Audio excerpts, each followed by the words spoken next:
सहनावतु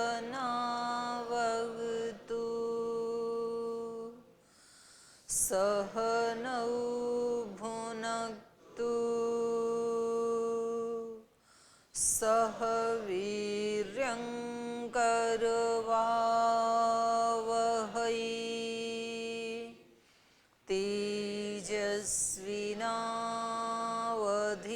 तेजस्विनावधीतमस्तु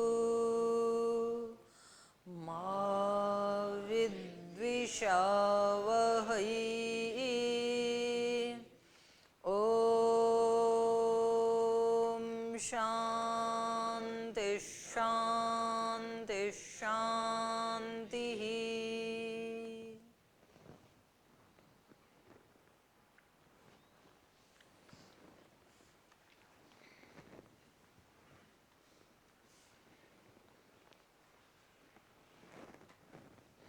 कर्मयोग के बाद अब ज्ञान योग के बारे में बता रही थी। ज्ञान योग में कोई भी किसी भी ज्ञान को प्राप्त करने के लिए 3 साधन का होना जरूरी है, ज्ञाता, ज्ञेय और कर्म। ज्ञानम ज्ञेयम परिज्ञाता त्रिविधम कर्म चोदना करणम कर्म कर्ता इति त्रिविध कर्म संग्रह। ज्ञानम कर्म च कर्ता च त्रिधा एव गुण भेदतः प्रोच्यते गुण संख्याने यथावत शृणुतान्यपि। और उसके बाद फिर ये 3 प्रकार का क्या बता रहे थे? ज्ञान 3 प्रकार। पहले तो ये बताया कि ज्ञान को प्राप्त करने के लिए भी 3 हेतु चाहिए, और फिर ये जो ज्ञान उत्पन्न होता है वो भी क्या है? 3 प्रकार का है। सात्विक ज्ञान क्या है? सर्वभूतेषु येन एकम भावम अव्ययम ईक्षते विभक्तेषु अविभक्तम तज्ज्ञानम विद्धि सात्विकम। तो ये जो जितने भी विभक्त चीजें हमें दिखाई देती हैं, प्राणी दिखाई देते हैं, विभक्त अलग अलग जो प्राणी दिखाई देते हैं, मनुष्य और मनुष्येतर सभी प्राणी, तो अलग अलग जो ये मूर्तियां दिखाई देती हैं, इनमें अलग अलग सत्ता को ना मान करके अविभक्तम अव्ययम भावम ईक्षते, उस अविनाशी ईश्वर की ही एक सत्ता को, भाव माने सत्ता, एक ही सत्ता को जो ईक्षते देखता है, उस व्यक्ति का ज्ञान सात्विक है। और राजसिक ज्ञान क्या है? पृथक्त्वेन तु यज्ञानम नाना भावान पृथक विधान वेत्ति सर्वेषु भूतेषु तज्ज्ञानम विद्धि राजसम। जो सब में नाना भाव देखता है, अलग अलग पृथक पृथक भाव देखता है, और उस एक एक व्यक्तित्व के साथ एक एक अपना वो बना के रखता है, धारणा बना के रखता है कि ये ऐसे ये ऐसे। तो कह रहे हैं ये जो ज्ञान है सब प्राणियों में, ये राजसिक ज्ञान है। और तीसरा बताया था तामसिक ज्ञान, यत्तु कृत्स्नवत् एकस्मिन् कार्ये सक्तम अहैतुकम, जो केवल इस कार्य रूपी शरीर में ही, इस एक में ही आसक्त है, और इसको क्या देखता है? कृत्स्नवत्, इसी को ही पूर्ण के समान देखता है कि बस सब कुछ ये शरीर ही है। शरीर का सुख असली सुख, शरीर का दुख असली दुख, शरीर का सम्मान मेरा सम्मान, शरीर का अपमान मेरा अपमान, शरीर का रोगी होना मेरा रोगी होना, शरीर का स्वस्थ होना मेरा स्वस्थ होना, बस वो इस शरीर के ऊपर ही लगा रहता है हमेशा। इसके अलावा उसको नहीं पता होता है। इस शरीर को जो सुख दे उन व्यक्तियों को अच्छा मानता है, इस शरीर को कोई कष्ट दे उनको बुरा मानता है।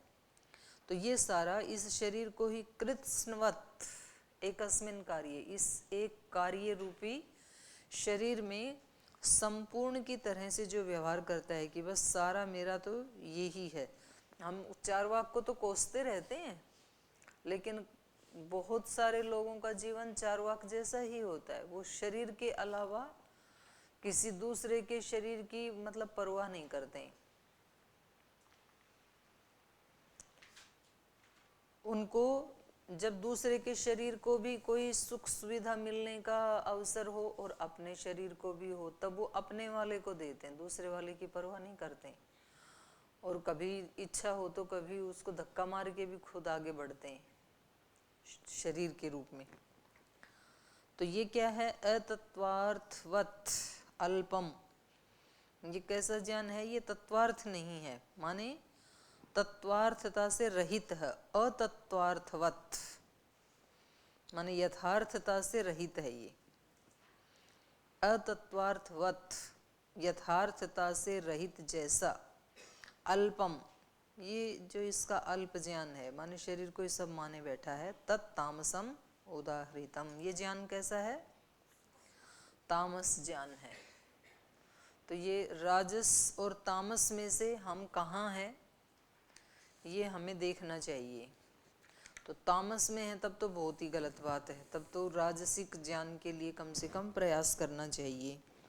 और राजस में है तो फिर सात्विक ज्ञान के लिए यत्न करना चाहिए, वो अंतिम है। फिर ऐसा ज्ञान जिसको हो गया वो तो फिर धन्य हो गया, फिर नहीं उसके लिए कुछ भी करने योग्य बचा है।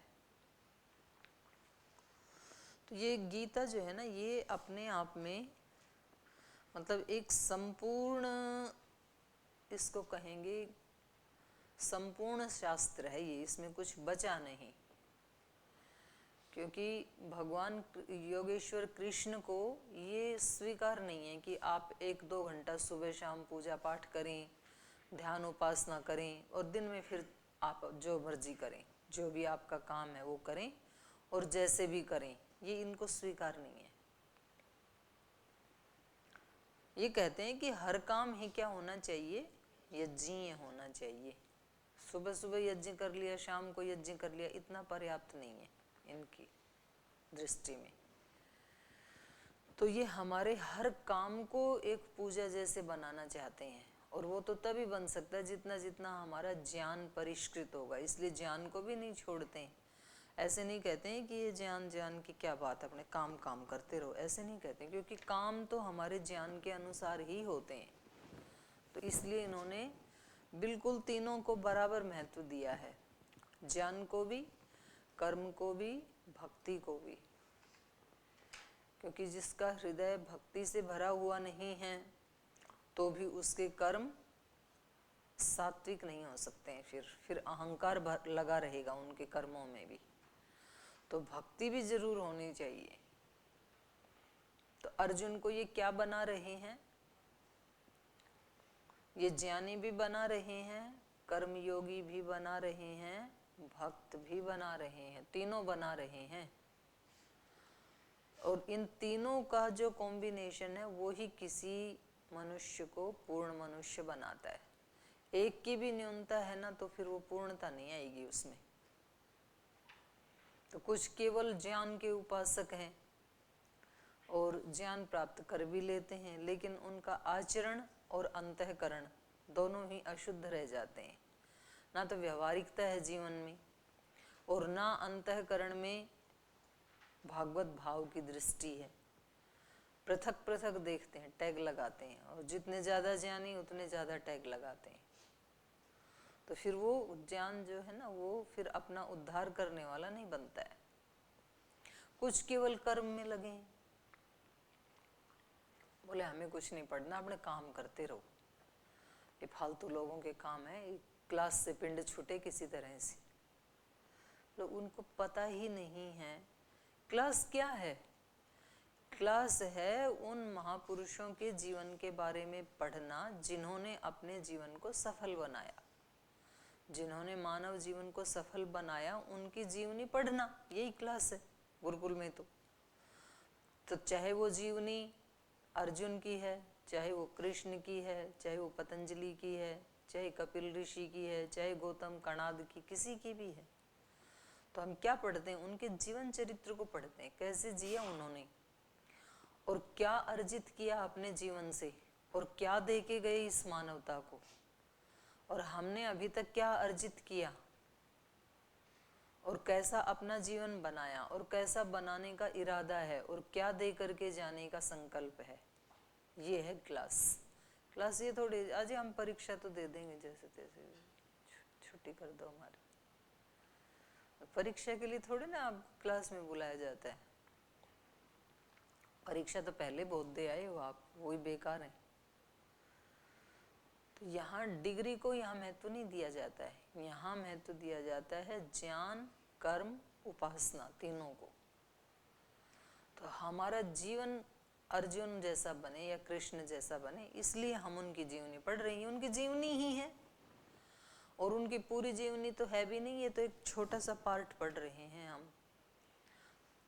तो केवल कर्म कर्म में जो लगे हुए हैं, तो वो भी क्योंकि ज्ञान के अनुसार ही कर्म होता है, तो उनका कर्म भी तामस कर्म होगा यदि वो ज्ञान पूर्वक नहीं करेंगे। तो काम तो कितने लोग कर रहे हैं, एक मजदूर आदमी भी सुबह से शाम तक काम कर ही रहा है ना लोक में, संसार में, लेकिन उसको काम से यदि मोक्ष मिलता तो उसको तो मिल जाना चाहिए था अभी तक, लेकिन मिला तो नहीं। तो काम वो सामान्य काम नहीं करने, हमें काम कैसे करने हैं, यज्ञ कर्म करने, तो उसके लिए तो ज्ञान होना चाहिए, तो ज्ञान भी जरूरी है। फिर ज्ञान भी है, कर्म भी है, भक्ति नहीं है, अपने कर्मों को पूजा नहीं बनाया, किसी आराध्य देव को मन में नहीं बसाया, मन में बस रहा है सूचनाएं और ये काम कि मेरे पास मैं बहुत जानता हूँ, मैंने ये डिग्री ले ली, वो ले ली, मैंने ये शास्त्र पढ़ लिए, वो पढ़ लिए, मेरे पास ज्ञान है और मैं कर्म भी कर रहा हूँ और हरदम मेरे को ध्यान रहता है, हरदम मैं सजगता को बनाए रहता हूँ, तो ये मैं तो बढ़ा लिया ना, तो ये व्यक्ति भी गच्चा खाएगा, क्योंकि ये अपने बराबर अब किसी को समझता नहीं है। कहता ज्ञान भी है और कर्म भी कर रहा हूँ, तो फिर भी और ज्यादा चोट लगने की संभावना है। फिर तीसरा है भक्ति। आप नहीं कुछ कर रहे हैं, कोई शक्ति आपसे करवा रही है, उसने आपको निमित्त बना लिया है, उसी शक्ति की शक्ति से आप कोई शब्द जान पाए हैं, उसी शक्ति की शक्ति से आप कोई कर्म कर पा रहे हैं, और उसके बिना आप कुछ भी नहीं कर सकते। तो ऐसे एक सत्ता को अंतःकरण से स्वीकार करना और हमेशा उसको सामने रख करके, उसको समर्पित करके, स्वयं उसकी शरणागति में रह करके, और सब मनुष्यों को अपने जैसा ही मानना विनम्रता पूर्वक। नहीं तो ये व्यक्ति स्पेशल मानने लगता है अपने को, मेरे पास ज्ञान है, मेरे कर्मों में सजगता है, दूसरों के सजगता नहीं है, तो फिर ये जो अपने आप को एक्स्ट्रा ऑर्डिनरी मानने का जो भाव है, ये फिर व्यक्ति को गिरा देगा। जिसको हम साधारण सा व्यक्ति मानते हैं ना, जिसको कोई ज्ञान आदि नहीं है ऐसा हम मानते हैं, वो व्यक्ति भी उतनी ही ऊंची आत्मा है, उसके अंदर भी बिल्कुल वैसी ही आत्मा है जैसी कि एक किसी बहुत ऊंचे संत योगी के अंदर होती है। तो आत्मा के स्तर पे कोई अंतर नहीं है। तो तीनों को ही ये गीता है, ये बराबर लेकर के चलती, इसलिए ये थोड़े थोड़े उसमें थोड़े थोड़े टाइम के बाद कर्मयोग की भी बात करते हैं, ज्ञान योग की भी करते हैं, फिर भक्ति योग की भी करते हैं। तो ऐसे ही इस 18वें अध्याय में भी पहले कर्मयोग के बारे में बताया, अब ज्ञान के बारे में बता रहे हैं कि हमारे जो ज्ञान होते हैं वैसे ही हमारे कर्म होते हैं। और ज्ञान भी कितनी प्रकार के होते हैं, 3 प्रकार के होते हैं, राजसिक, तामसिक और सात्विक। तो हमें अपने ज्ञान को परिष्कृत करना चाहिए, ये इन्होंने बताया।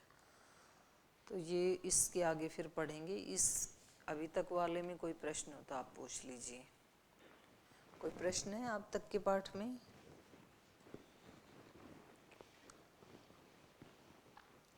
मतलब संडे को आप कुछ चिंतन मनन नहीं करते हो ना? प्राय मैंने देखा कि सोमवार को आपका कोई प्रश्न नहीं होता है, बाकी हर दिन होते हैं। तो ऐसे लगता है कि शनिवार को जाके पुस्तक रख देते होंगे और फिर सोमवार को ही उठा के लाते होंगे, तो बाकी दिन तो देख लेते हैं। ऐसे ही है। अनिरुद्ध जी बोल जी, अपने तो सारे डे एक ही जैसे हैं, संडे मंडे ट्यूसडे क्लास में आ जाते हैं, वही बहुत है। चिंतन किया करो, किताब भले ही ना खोलो, बिना किताब खोले अपना काम करते हुए आज हमने क्या सीखा उसके ऊपर जितना जितना मनन करेंगे ना आप सब काम करते हुए, तो फिर वो अपना ही हो जाता है वो ज्ञान, फिर हम भूलते नहीं हैं उसको। किसी चीज़ का बार बार मन में रिपीटेशन करते हैं ना, तो वो अपना जीवन की एक पूंजी बन जाती है। तो आपको किताब खोलने का अवसर मिले या ना मिले कोई बात नहीं है, लेकिन जो आपने सुना, एक तो सुनते समय ध्यान से सुना करें कि आज क्या बात बताई भगवान कृष्ण ने, अर्जुन ने हमारे को। और फिर जब आप खाना खा रहे हैं या आप कुछ और काम कर रहे हैं तो मन का तो स्वभाव है वो कुछ ना कुछ विचार उठाता ही है, तो कुछ ना कुछ विचार उठाने की बजाय इसका मनन कर लिया करें, चिंतन मनन, कि आज हमने ये पढ़ा था इसका क्या अभिप्राय हो सकता है। फिर आपको प्रश्न भी उठेंगे उसमें, तो वो आपका बन जाएगा फिर। चलिए आगे चलते हैं। हाँ जी, माइक देना, इधर माइक दे दो, किसके पास है, बहनों की तरफ दे दो। प्रणाम दीदी। जी दीदी वो समझ में नहीं आया स्पष्टता से कि सब में एक ही देखना, क्योंकि जैसे कोई बीमार है तो वो डॉक्टर के पास ही जाएगा, तो फिर सब में भिन्नता देखना और सब में एक देखना, तो बीमार कौन है, विपरीत बीमार बातें कौन है, होती। बीमार तो शरीर है, वो थोड़े ना बीमार है। तो व्यवहार तो सबसे अलग अलग ही करेंगे ना दीदी। तो यहाँ तो व्यवहार की बात नहीं, यहाँ ज्ञान की बात हो रही है। तो इसको थोड़ा सा और स्पष्ट कर दीजिए, कैसे आप मतलब सब शरीर में देख एक रहे हो, देखें। जब आप कह रहे हो ना कि कोई तो बीमार है तो मैं अपने को बीमार कैसे मानूं, मैं तो स्वस्थ हूँ, मैं उसको लेके जा रही हूँ। तो ना तो आप स्वस्थ हैं ना वो बीमार है, ये तो शरीर बीमार है और आपका शरीर ही स्वस्थ है। तो यही तो इन्होंने बताया कि शरीर को ही यदि अपना संपूर्ण अस्तित्व मान लिया तो ये तामस ज्ञान है, फिर शरीर को कृत्स्नवत मान लिया तो। मतलब दीदी अंदर से सबको एक समान देखें और आत्मा की दृष्टि से सब एक ही हैं। फिर यथा योग्य व्यवहार जिसको कहते हैं वो घटित हो। व्यवहार तो शरीरों का हो रहा है ना, आत्मा के स्तर का आप व्यवहार करोगे तो एक ही व्यवहार होगा। और इससे भी आगे जा करके वेदांती तो कहते हैं कि किससे व्यवहार करोगे, आप ही हैं, दूसरा कोई है ही नहीं। आत्मा के स्तर का व्यवहार किसको कह रहे एक दीदी? आत्मा को दूसरी आत्मा से कैसा व्यवहार करना चाहिए वैसा ही करोगे आप। जब आत्मा के स्तर पे करोगे ना, तो उसको बंदी बना के लाए थे, किसको बंदी बना के लाए थे, अभी मेरे थोड़ा भूल गई हूँ कहानी, मतलब किसी राजा को दूसरे राजा के सामने बंदी बना के लाया गया, शत्रु राजा था। तो वो उस राजा ने कहा कि बताओ आपके साथ कैसा व्यवहार किया जाए, जो भी था। तो उसने कहा वैसा ही करो जैसे एक राजा को दूसरे राजा से करना चाहिए। मतलब वो ऐसे गिड़गिड़ाया नहीं कि मेरे को बंदी बनाया गया है तो मैं हाथ पैर जोड़ूं कि जी माफ कर दो, ऐसे नहीं। उसने पूरा शालीनता से और निर्भीकता से और स्वाभिमान के साथ उत्तर दिया, क्योंकि उसको मतलब ये उसके रग रग में बसा हुआ था कि मैं एक राजा हूँ, बंदी बन गया तो भी मैं एक राजा हूँ। तो उसने कहा कि वैसा ही व्यवहार करो जैसा एक राजा को दूसरे राजा के साथ करना चाहिए। ऐसे नहीं कहा जैसे एक राजा को एक किसी बंदी के साथ करना चाहिए, क्योंकि वो बंदी मान ही नहीं रहा अपने आप को। तो आत्मा का आत्मा के साथ कैसा व्यवहार हो सकता है?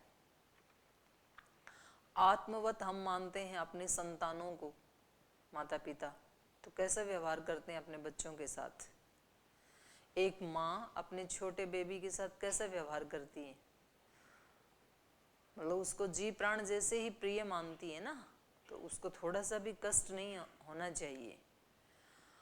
और ऐसा भी नहीं है कि वो कुछ गंदगी में लिपटे तो उसको लिपटने देगी, उससे भी हटाती है, उसको भी साफ करती है। थोड़ा सा बड़ा हो तो उसको पिटाई भी करती है, छोटा हो तो खुद साफ करती है, ध्यान भी रखती है अपने बच्चे का, लेकिन प्रीति भी पूरी रखती है। तो जब एक आत्मा दूसरी आत्मा के साथ व्यवहार करेगी तो जिसकी जिससे प्रीति होगी ना, वो उसमें एक दोष भी नहीं देखना चाहता है। वो कहता है कि ये बिल्कुल 24 कैरेट सोने जैसा होना चाहिए, प्योर हीरा होना चाहिए। ये प्रीति का भाव है। बनाना कैसे है, उसके लिए फिर ऐसे तरीके अपनाएगी वो आत्मा कि जिससे उसका फायदा भी हो, मतलब उसको अप्रीति भी ना हो और उसका नुकसान भी ना हो।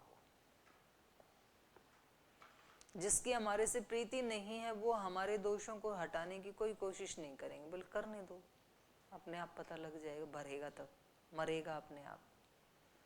तो ये उपेक्षा का भाव है, अंदर अंदर से किसी को दंड दिलाने का भाव है, कष्ट में डालने का भाव है। तो ये अप्रीति का जो भाव है, ये एक आत्मा का दूसरी आत्मा के साथ नहीं हो सकता। इसमें द्वेष मिक्सअप हो गया, कहीं राग मिक्सअप हो जाता है, कहीं द्वेष मिक्सअप हो जाता है, कहीं लोभ हो जाता है, कहीं स्वार्थ हो जाता है, कहीं, क्योंकि ये दूसरा भी तो शरीर के स्तर पे जी रहा है और दूसरा जिसके साथ ये व्यवहार कर रहा है वो भी शरीर के स्तर पर ही जी रहा है, तो दोनों शरीर हैं। तो व्यवहार, यथा योग्य व्यवहार की जो बात है वो शरीरों के स्तर पर ही है। गुणागुणेषु वर्तन्ते, शरीर ही व्यवहार कर रहे हैं, सब त्रिगुण ही व्यवहार कर रहे हैं। दीदी ये जो राग द्वेष उत्पन्न होते हैं, फिर ये जो शरीर के स्तर पर अंतःकरण में होते हैं, ये अंतःकरण में, अंतःकरण में होते हैं। और अंतःकरण भी त्रिगुण का ही एक प्रोडक्ट है। वो सूक्ष्म शरीर है, वो ये स्थूल शरीर है। तो ये सारी की सारी जो भावनाएं हैं ये अंतःकरण में उत्पन्न होती हैं। प्रीति की भावना भी, किसी की सेवा की भावना भी, तो सारे ये भाव जो हैं ये अंतःकरण में ही उत्पन्न होते हैं। आत्मा तो बिल्कुल निर्लिप्त है, स्फटिक मणि जैसे है। उसमें ना आपके पुण्य ऐड होते हैं, ना आपके पाप ऐड होते हैं, कुछ भी उसमें मिक्सअप नहीं होता है, होता ही नहीं है, हो सकता ही नहीं है। आप करना भी चाहें तब भी नहीं हो सकता है। इसलिए ही कह रहे हैं कि सभी ऋषि बता रहे हैं इस बात को कि कोई कितना भी नीचे क्यों ना गिर जाए तो भी उसकी आत्मा नहीं कभी दूषित होती है। तो इसलिए उसके सामने चांस है, और नहीं तो आत्मा ही यदि दूषित हो जाए तो फिर तो चांस ही खत्म, फिर तो कभी उद्धार हो ही नहीं सकता है। तो कितने भी कोई दोष पाप मतलब ना कर ली तो भी वो मुक्त हो सकता है, तो भी वो साधु हो सकता है। और ये तो गीता ही बता रही थी ना, अपि चेत सुदुराचारो भजते माम अनन्य भाग। चाहे कितना भी किसी ने कोई दुराचार आदि क्यों ना किया हो, दुराचार का मतलब आज जिस अर्थ में प्रचलित है वो इतना मात्र ही नहीं दुराचार। दुराचार का मतलब ये है जो जिन इंद्रियों से जैसा व्यवहार करना चाहिए वैसा हम नहीं करते हैं, वही दुराचार है।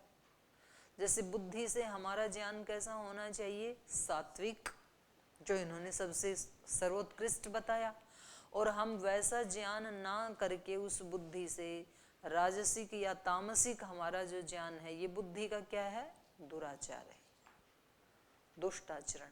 तो बुद्धि का भी, मन का भी, इंद्रियों का भी, तो कितने भी दोष क्यों ना किए और करते ही हैं, हम सब करते हैं। एक जो रूढ़ अर्थ में दुराचार है वो तो नहीं करते हैं, लेकिन बाकी सारी इंद्रियों का हम कितना ज्यादा दुराचार करते हैं। मन का ठीक उपयोग नहीं करते हैं, बुद्धि का भी नहीं करते हैं, इंद्रियों का भी नहीं करते हैं। सात्विक दृष्टि नहीं है, सात्विक ज्ञान नहीं है, सात्विक कर्म नहीं है हमारा,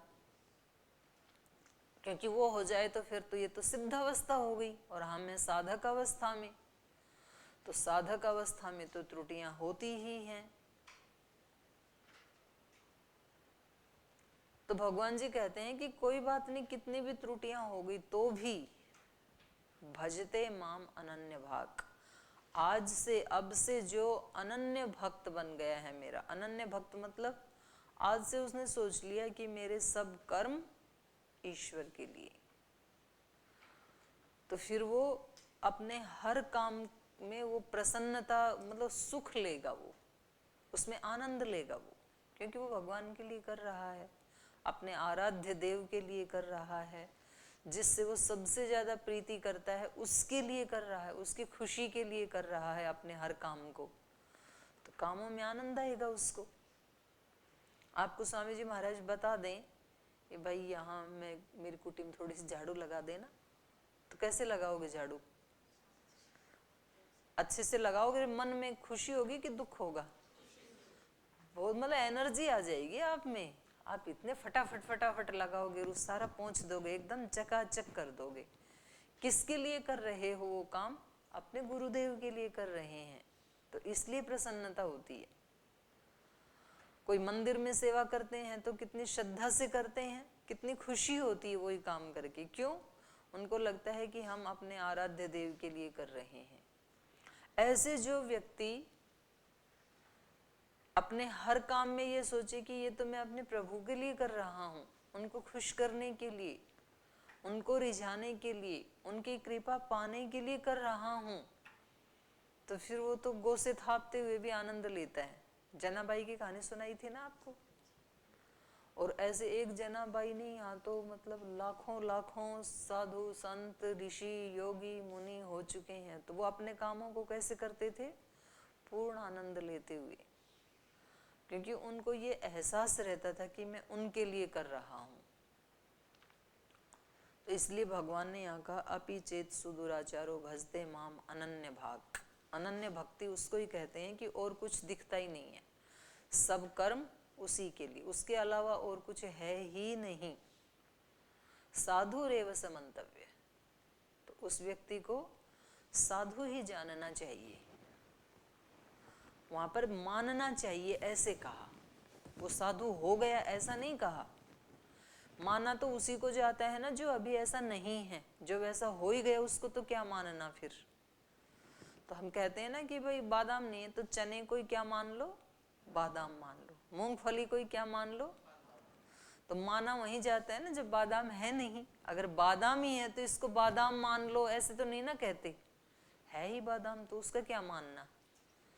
तो इसलिए वहां श्लोक में कहा साधु रेवस मंतव्य, उसको साधु ही मानो, क्योंकि वो बन जाएगा साधु बहुत जल्दी, क्योंकि वो अनन्य भक्त बन गया है अब मेरा। और वो व्यक्ति के कर्मों से ना पता लगने लगता है, हमारे अंतःकरण की स्थिति हमारे स्थूल कर्मों में अभिव्यक्त होने लगती है। व्यक्ति जब थोड़ा सा भी आचरण करना शुरू करता है ना, तो उसके कामों में खुशबू आने लगती है और उसका खुद का भी आनंद बढ़ने लगता है और बाकी लोगों को भी आनंद आने लगता है।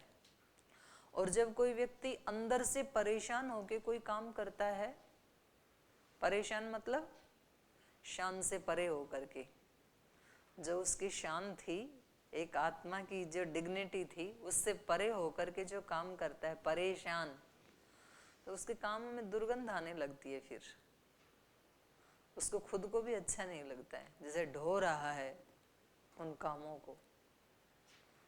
और फिर परीक्षा कैसी लगेगी? बिल्कुल बेकार।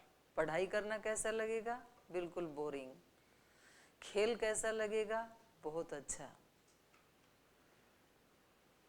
और जब उसने सब कुछ ही अपने प्रभु के लिए मान लिया तो उसके सब काम कैसे होंगे? आनंद देने वाले होंगे। फिर तो एक कदम भी अगर कोई बढ़ाता है तो भगवान जी कहते हैं साधु रेव समंत, भगवान जी तो खुश हो जाते हैं।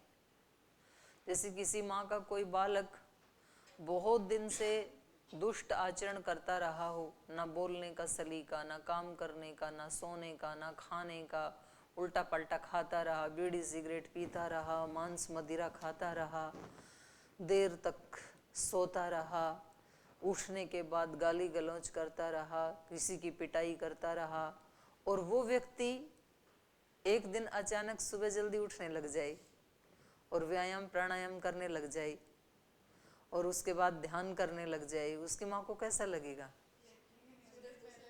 हैं? तो यद्यपि उसके सारे संस्कार मिटे थोड़े ही हैं आज, लेकिन तो भी माँ को प्रीति होती है कि नहीं? माँ तो बड़ी खुश हो जाएगी कि इसने तो आज अपना ट्रैक ही चेंज कर लिया। तो भगवान जी तो हम आत्माओं के थोड़ा सा भी सदाचरण करने से खुश हो जाते हैं। वो पीछे का हिसाब नहीं रखते हैं कि पीछे इसने कितना किया तो अभी इसका देखता हूँ कितने दिन करता है। ये हम मनुष्य तो ऐसे करते हैं कि देखते हैं कितने दिन करते हैं, दूसरे की चेकिंग करने में हम लगे रहते हैं। कहीं थोड़ा बहुत इनका तो मिले तो हम इनको बताएं फिर कि आप तो लगे थे, आप तो कह रहे थे कि ऐसे हमने संकल्प ले लिया, तो इनका कोई तो त्रुटि मिले। अब हमने तो पहले ही कहा था, ये सब ऐसे कपड़े मारते हैं। भगवान जी ऐसे नहीं, भगवान जी तो सहारा देते हैं उसको।